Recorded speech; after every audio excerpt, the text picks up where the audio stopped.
All right, Paulie. Here's your hinge.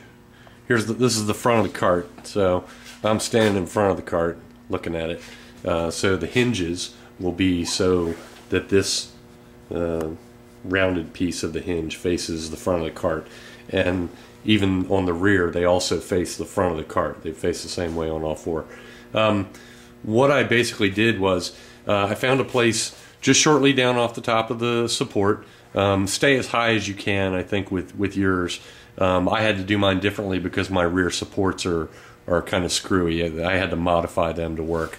But just come down a little bit off the top, find a nice place.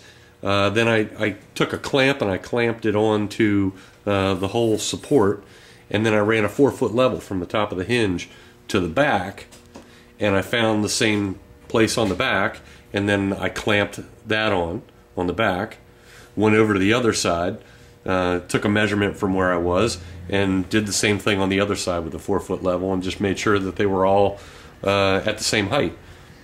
Then once they were all clamped on there, I just took a drill, 1/4-inch drill, and I drilled out each of the holes in all four of them.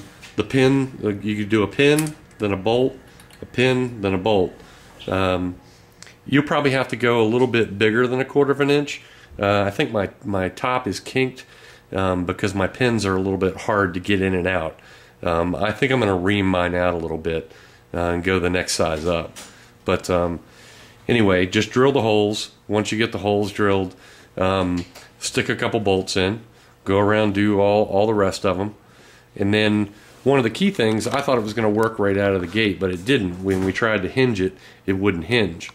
And the reason that it wouldn't hinge is because right here at the top of the hinge that you bought from Dave, the top part of the support needs to be able to clear the top of that hinge when it folds forward.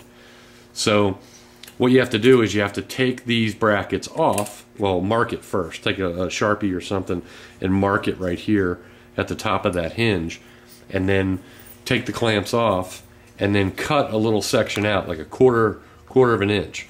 If you do just a saw blade's worth, I don't think it's going to be quite enough to clear the top of that hinge. But if you can cut like a 1/4 inch off, and actually a saw blades might do it if you cut it right at the line. I didn't do that. I got kind of crazy with the Sawzall, and I cut below that, and that's why I ended up having to do that. But anyway, I had to go back, and as you can see, I went kind of crazy and took, I don't know, 1/4 to 1/2 inch out of each one on the back. You can see right through it. You can see I cut a nice little chunk out of the... I wasn't real clean with the Sawzall, but at that point in the evening, I wasn't feeling good, and I just wanted to make it work. So, but you don't have to cut that much. As long as you cut it so that the top piece of the support clears this ledge right here on the hinge, it'll work. Now once you cut it, take your pins and your bolts and put your brackets back on, and that's really it. I mean, there isn't much to it. I know it. Looking at it, you're kind of wondering what the hell. One thing that my buddy Robert and I were thinking was, you have the large end of the hinge at the top and the short end down at the bottom. I think that you could probably get more clearance and have the roof drop more if you flipped it over and had the tall section down here and the short section up here. I only put it this way because that's the way that Dave had it on his cart when I looked at his video and his pictures.